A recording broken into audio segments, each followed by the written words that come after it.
तो मित्रों આપણે આગળ વધીએ।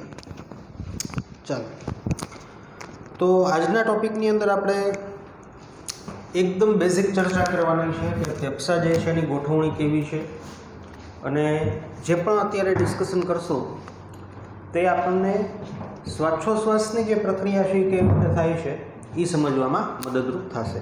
ચાલો, તો પહેલી વસ્તુ નંબર 1 હું તમને એ કહેવા માંગીશ કે જે ફેફસા છે, ફેફસા એની આસપાસ શું છે અથવા તો ફેફસા જે સ્થાને છે તે સ્થાનની આસપાસ શું છે। તો જુઓ, આ ફેફસા,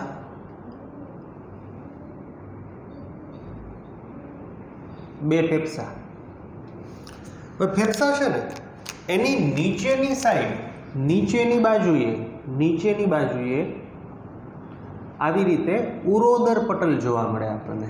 ઉરોદર પટલ એના વિશે આપણે જોઈએ। આ છે ઉરોદર પટલ, રેડી। જ્યારે એની આસપાસ 3D માં, આસપાસ 3D માં એટલે શું? તો સપોઝ કે આ ફેફસા છે તો એની નીચે આપણને ઉરોદર પટલ જોવા મળશે, એની નીચે આપણને ઉરોદર પટલ જોવા મળશે। આ બાજુએ ઉરોસ્થિ અસ્થિ જોવા મળશે વચ્ચે, જો આવી રીતે ઉરોસ્થિ અસ્થિ, આ ઉરોસ્થિ। આપણે અહીંયા છાતીના ભાગે એક સજ ખાડો પડતો હોય, એ જે ખાડો પડતો હોય ને અહીંયા આપણે જો ટચ કરીએ ને તો એનો મિનિંગ છે કે આપણે આ પોર્શનમાં અથવા તો આ જે ઉરોસ્થિ અસ્થિ છે ને એના નીચલા પોર્શનમાં આપણે આમ અડીએ છીએ, એટલે અહીંયા એક્ઝેક્ટલી ઉરોસ્થિ અસ્થિ હોય। આ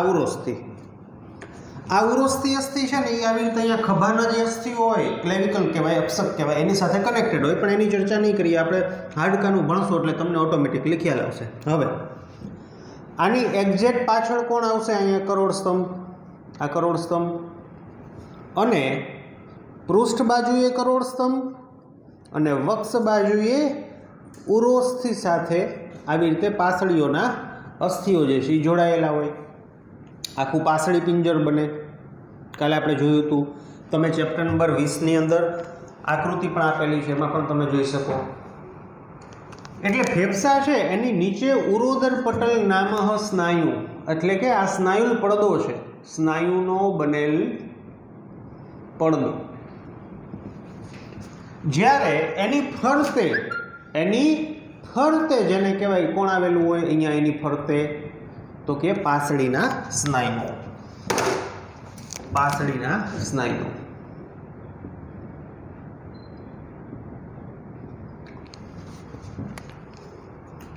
હવે તમને કોઈ એમ કે ફેફસાની ઉપર શું આવેલું હોય, તો મગજ ચાલવું જોઈએ કે આખું પાસળી પિંજર જે છે એની અંદર ફેફસા છે, એટલે તમે ફેફસાની ઉપર કયો, સાઈડમાં કયો, કે આમ પાછળ કયો, કે આગળ કયો, બધેય આ અસ્થિ જ આવેલા હોય। કોના? પાસળીના। પરંતુ નીચેની બાજુએ ઉરોદર પટલ નામનો સ્નાયુનો બનેલો પડદો આવેલો હોય। ચાલો આગળ વધીએ આપણે।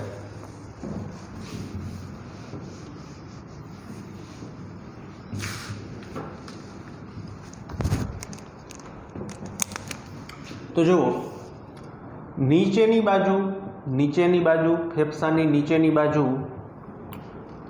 ઉરોદર પટલ આવેલ હોય, સ્નાયુનો બનેલો પડદો। જ્યારે તેની ફરતે ની બાજુ પાસળી પિંજર અથવા પાસળીના અસ્થિઓ આવેલા હોય।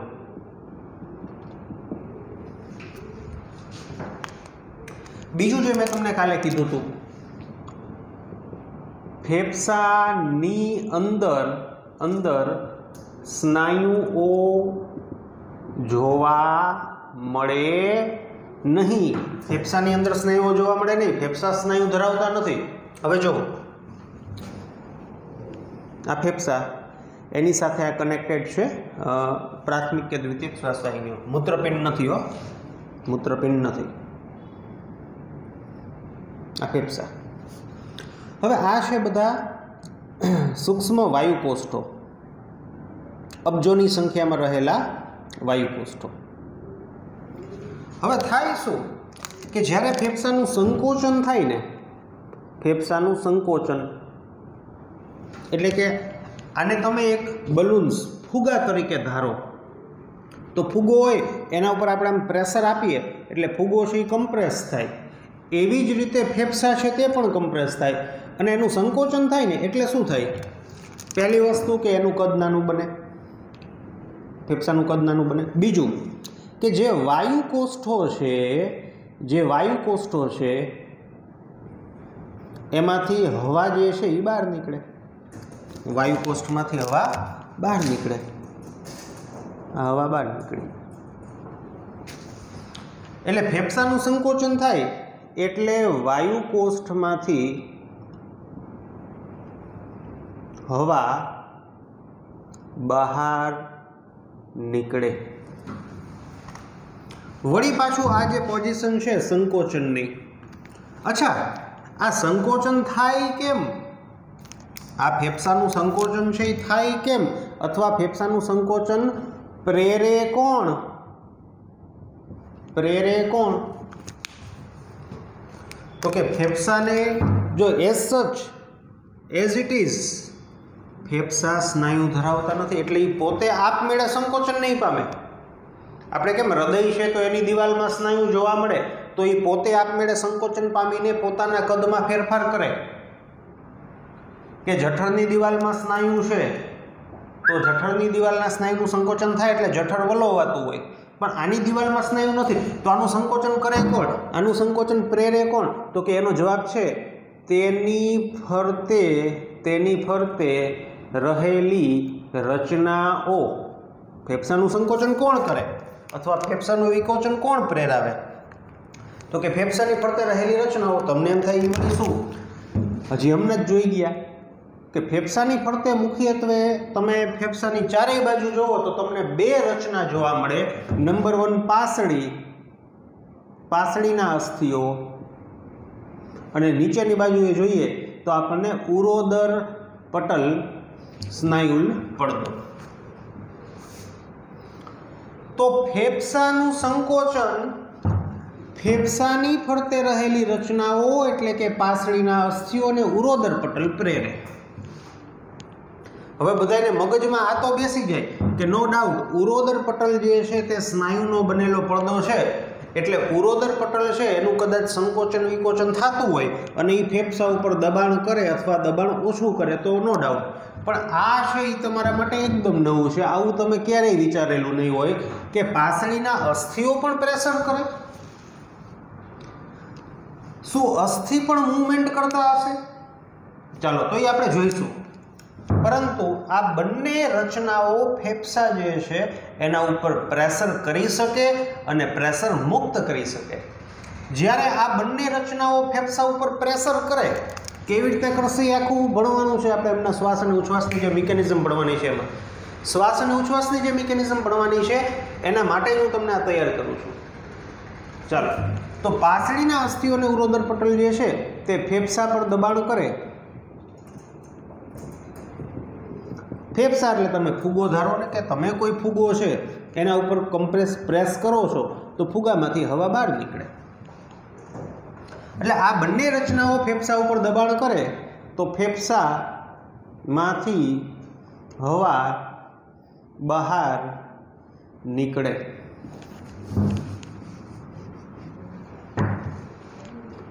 એવી જ રીતે આ બંને રચનાઓ ફેફસા પરથી દબાણ હટાવે. સિમ્પલ, ફુગાને કમ્પ્રેસ કર્યો, હવા બહાર નીકળી, બહારથી પ્રેશર રિલીઝ કરી નાખ્યું, બહારથી હવા અંદર આવે. મીન્સ કે આવા કિસ્સામાં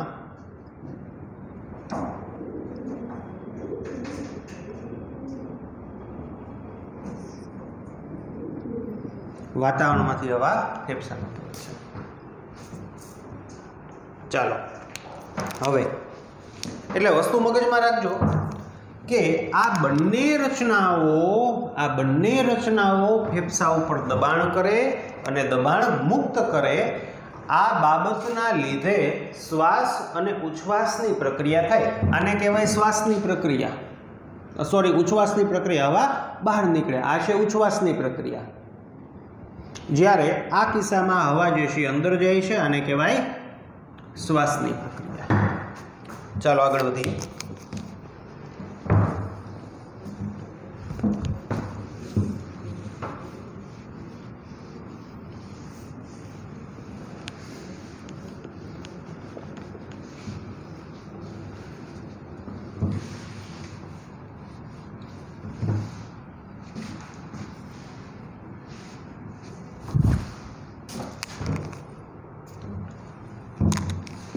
વળી પાછું ફેફસાનું વિકોચન થાય.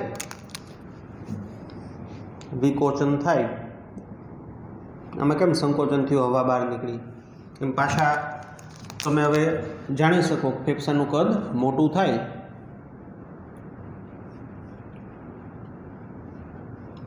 એટલે પાછી હવા જે છે એ અંદર આવે અને વાયુ કોષ્ઠો જે છે એમાં તાજી નવી હવાઓ પ્રવેશે. આ નવી હવા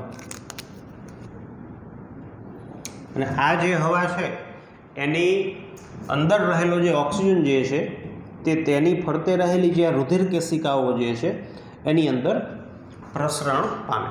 બીજું કે આ ફેફસાની અંદર જે રુધિરવાહિની આવે છે એ ક્યાંથી આવે છે તો કે હૃદયમાંથી, જેને શું કહેવાય, ફુફ્ફુસ ધમની. અપવાદ રૂપે ફુફ્ફુસ ધમનીમાં CO2 યુક્ત રુધિર હોય, તમે જાણો છો. પછી આ ફુફ્ફુસ ધમની છે એ ધીમે ધીમે નાની બનતી જાય, ફાઇનલી જેને કહેવાય આવી રીતે રુધિર કેશિકાઓમાં કન્વર્ટ થાય. ઓક્સિજન કાર્બન ડાયોક્સાઇડની એક્સચેન્જ થાય. આની અંદર CO2 વાળું છે એટલે અહીંથી CO2 અંદર જશે વાયુકોષ્ઠમાં, જ્યારે વાયુકોષ્ઠની અંદર રહેલી હવામાંથી ઓક્સિજન બ્લડમાં, રુધિરમાં આવશે. વળી પાછી આ રુધિર કેશિકાઓ છે ભેગી થઈને મોટી શીરા બનાવે અને આ જે શીરા છે જેને ફુફ્ફુસ શીરા કહેવાય, ફુફ્ફુસ શીરા, કે જેની અંદર અપવાદ રૂપે O2 યુક્ત રુધિર હોય, તે પાછું હૃદયમાં જાય, ડાબા કર્ણકમાં, અહીંયાથી ડાબા ક્ષેપકમાં, અહીંયાથી પાછું વિવિધ અંગો તરફ. હવે તો મેં તમને એટલું કીધું કે ફેફસાની ફરતી બાજુએ છે ને, ફરતી બાજુએ પાસળીના સ્નાયુઓ છે અને નીચેની બાજુએ ઉરોદર પટલ નામનું અસ્થિ છે. ફેફસા પોતાની રીતે કોઈ સ્નાયુ ધરાવતા નથી એટલે આપમેળે ફેફસાનું સંકોચન વિકોચન થઈ શકે નહીં, પરંતુ ફેફસાનું સંકોચન અને વિકોચન તેની ફરતે રહેલી જે રચનાઓ છે, મીન્સ કે ઉરોદર પટલ અને પાસળીઓ, એના દ્વારા થાય. ઉરોદર પટલ અને પાસળી બંને જ્યારે ફેફસા ઉપર પ્રેશર કરે એટલે ફેફસાનું સંકોચન થાય, હવા બહાર નીકળે. કેવી રીતે થાય ભણશું. તમને નવીન શું લાગતું હોય તો કે શું પાસળીઓ પણ ફેફસા ઉપર પ્રેશર કરતી હશે? આ નવીન લાગે. શું કામ નવીન લાગે તો કે પાસળી છે એને તો આપણે અસ્થિ તરીકે કહીએ છીએ, તો શું પાસળીના અસ્થિઓ હલતા હશે તો કે યસ, પાસળીના અસ્થિઓ થોડે અંશે હલે. કેવી રીતે હલે આપણે જોઈશું. બહુ સિમ્પલ છે, એમાં કંઈ મોટી વાત નથી. એટલે ઉરોદર પટલ અને પાસળીના સ્નાયુઓ ફેફસા ઉપર દબાણ પ્રેરે એટલે ફેફસાનું સંકોચન થાય, હવા બહાર નીકળે. ઉરોદર પટલ અને પાસળીના સ્નાયુઓ ફેફસા ઉપર દબાણ હટાવી લઈએ એટલે બહારથી હવા અંદર. સિમ્પલ, આના જેવી વાત છે. આ એક ફુગ્ગો છે, બલૂન્સ. હવે તમે અહીંથી હવા અંદર કરો છો કમ્પ્રેસ, હવા બહાર નીકળે અને કમ્પ્રેસ થયેલું જે આ રચના છે, બલૂન છે કે કોઈ પ્લાસ્ટિકનું રમકડું છે, એના ઉપરથી તમે પ્રેશર હટાવી લ્યો છો તો બહારથી હવા અંદર પ્રવેશે અને પાછો એનો જે આકાર છે એ એઝ ઇટ ઇઝ જળવાય. સિમ્પલ. ચાલો હવે આપણે આગળ વધીએ.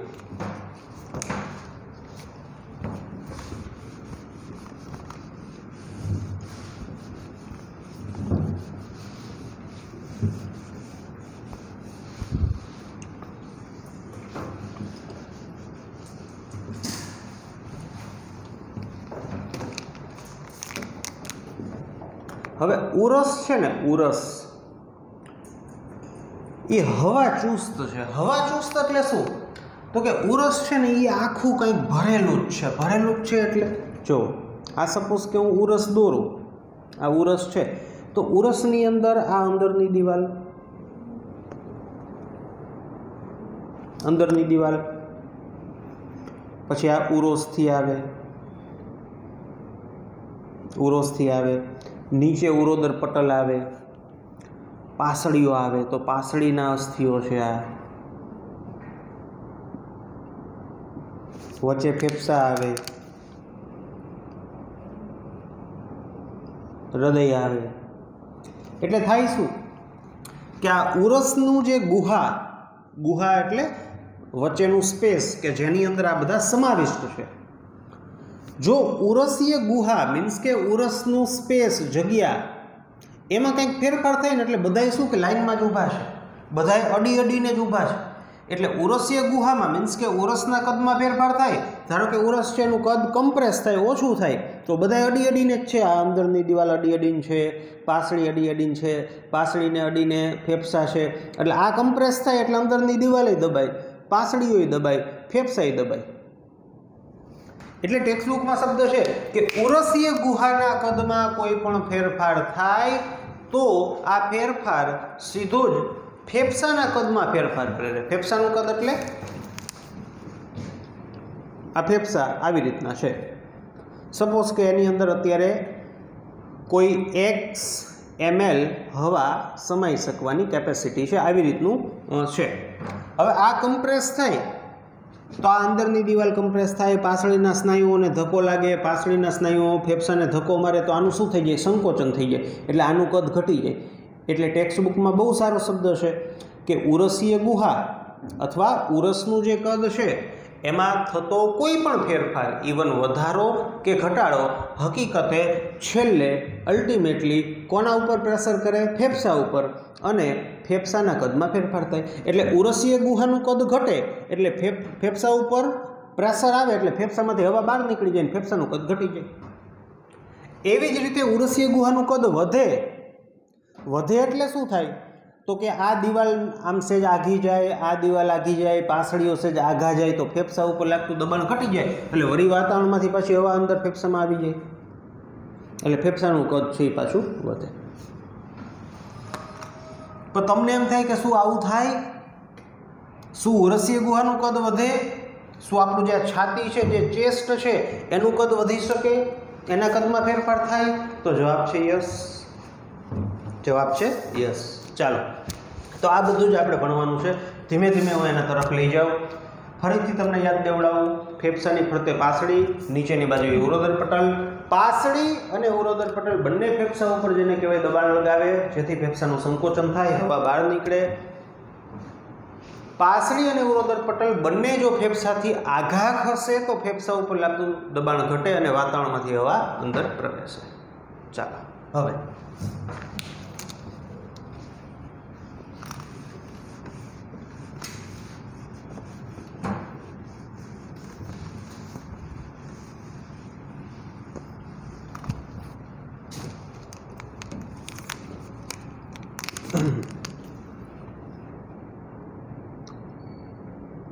એક શબ્દ સમજાવવો છે.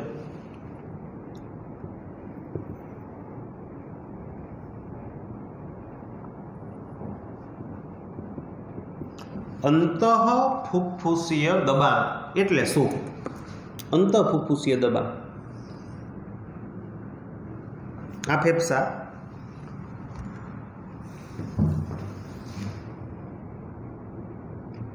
ફેફસાની અંદર રહેલી હવા દ્વારા ફેફસાની અંદરની બાજુએ લાગતું દબાણ. હાવ દેશી ભાષામાં કહું ને તો વાયુકોષ્ઠોને 2 મિનિટ ભૂલી જાય તો વાયુકોષ્ઠોની અંદર રહેલી જે આ હવાઓ હોય ને, વાયુકોષ્ઠનું નહીં દોરવું, આને એક ફુગા તરીકે ધારીએ, આને એક ફુગા તરીકે ધારીએ. આ ફુગો જ છે એમ વિચારો તો ઝડપથી સમજાઈ જશે. અંતઃફુફ્ફુસીય દબાણ એટલે શું? તો કે અંતઃ એટલે અંદર ને ફુફ્ફુસીય દબાણ એટલે ફુફ્ફુસ કોષો અથવા તો ફેફસાઓ જે છે એની અંદર કંઈક દબાણની વાત છે. દેશી ભાષામાં આવું થાય કે આ જે હવા છે ને આ હવા દ્વારા આ ડાયરેક્શનમાં એની દિવાલ તરફ આ દબાણ લાગે. શું લાગે? દબાણ. અને અંતઃફુફ્ફુસીય દબાણ કહેવાય. અંતઃફુફ્ફુસીય દબાણ.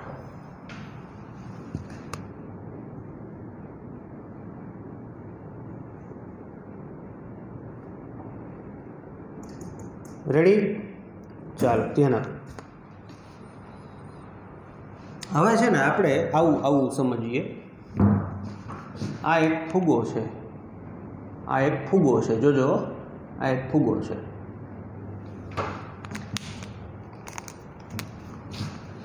આ ફૂગો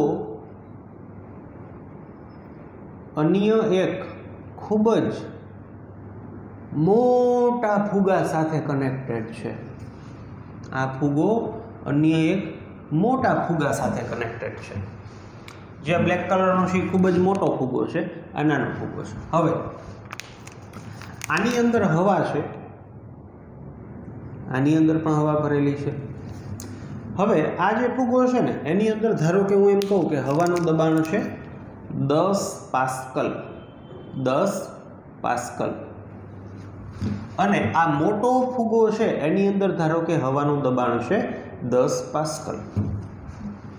અને બંને ફૂગા વચ્ચે જે આ એના પાર્ટ છે તો અહીંયા જગ્યા જ છે. મીન્સ કે હવા છે એ ફ્રીલી અંદર અહીંથી અહીંયા કે અહીંથી અહીંયા મૂવમેન્ટ કરી શકે. બંનેના ઓપનિંગ જે છે એ જોડાયેલા છે. અહીંયા કોઈ વાલ કે એવું કંઈ છે નહીં, એટલે હવા છે એ ફ્રીલી અંદર આવ જા કરી શકે બંને ફૂગામાં. તો શું તમે કોઈ કહી શકશો કે આવા કિસ્સામાં હવા જે છે એ ક્યાં જાય? આ જે નાનો ફૂગો છે એમાં 10 પાસ્કલ દબાણ છે હવાનું. મોટા ફૂગાની અંદર પણ 10 પાસ્કલ દબાણ છે. તો ક્યાં જશે? તો કે ક્યાંય ન જાય, કારણ કે બંને બાજુએ પ્રેશર જે છે તે સમાન છે. હવે કલ્પના કરો કે આ જે ફૂગો છે ને એને આપણે બહારથી પ્રેસ કરીએ છીએ. આ જે ફૂગો છે ને એને બહારથી પ્રેસ કરીએ છીએ આપણે. હવે આ ફૂગાને પ્રેસ કરવામાં આવે ને, બહારથી પ્રેસ કરવામાં આવે ને, જોજો સમજો વ્યવસ્થિત, એટલે આનું કદ ઘટે. શું થાય? ફૂગાનું કદ ઘટે. જ્યારે અંદર જેટલા પણ હવાના અણુઓ હોય એઝ ઇટ ઇઝ રહેવાના છે. હવે જેમ જેમ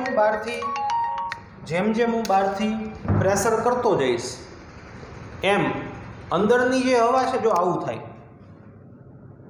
જુઓ, પહેલાં મેં કીધું 10 પાસ્કલ છે. એટલે આ જે અંદર હવાના જે અણુઓ છે એ આવી રીતે એના ઉપર પ્રેશર લગાડે.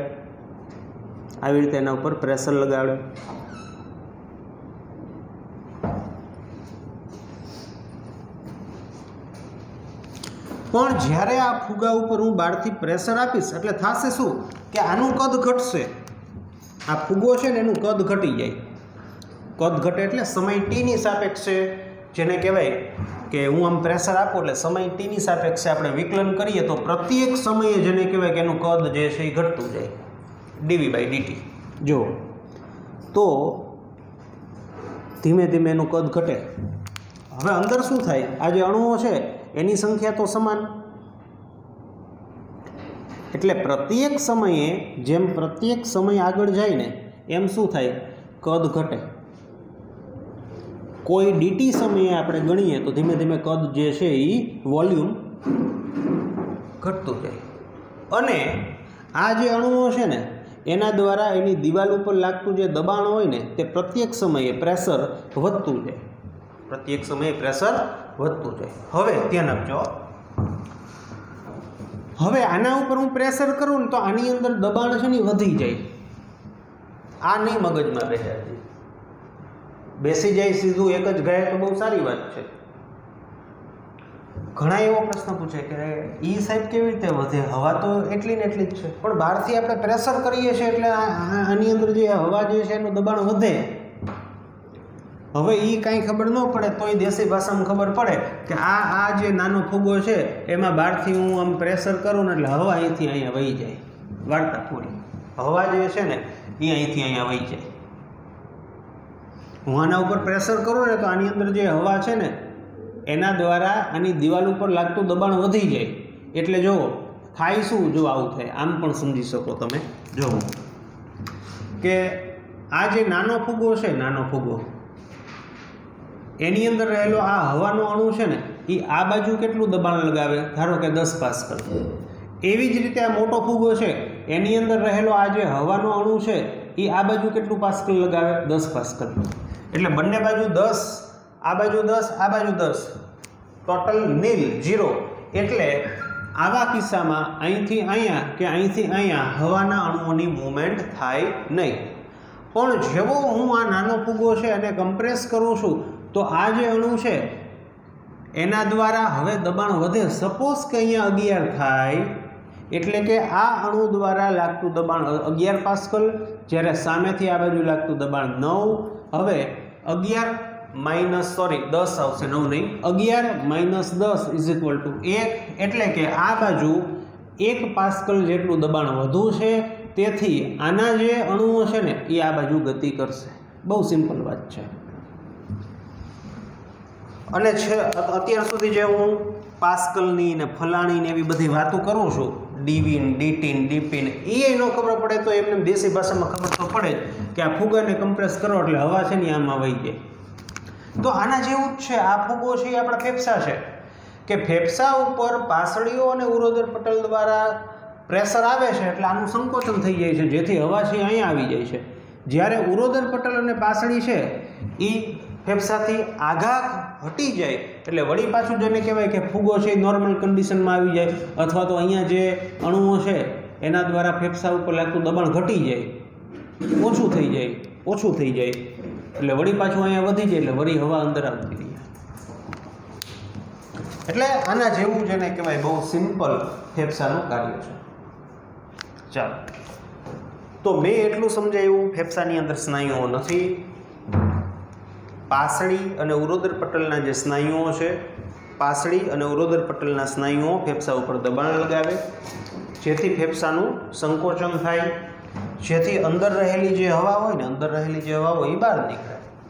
એટલે હું એમ કહી શકું કે જ્યારે ઉરોદર પટલ છે એ ફેફસા ઉપર દબાણ લગાવે એટલે ફેફસાની અંદર દબાણ છે એ વધી જાય. વિચારજો નિરાતે.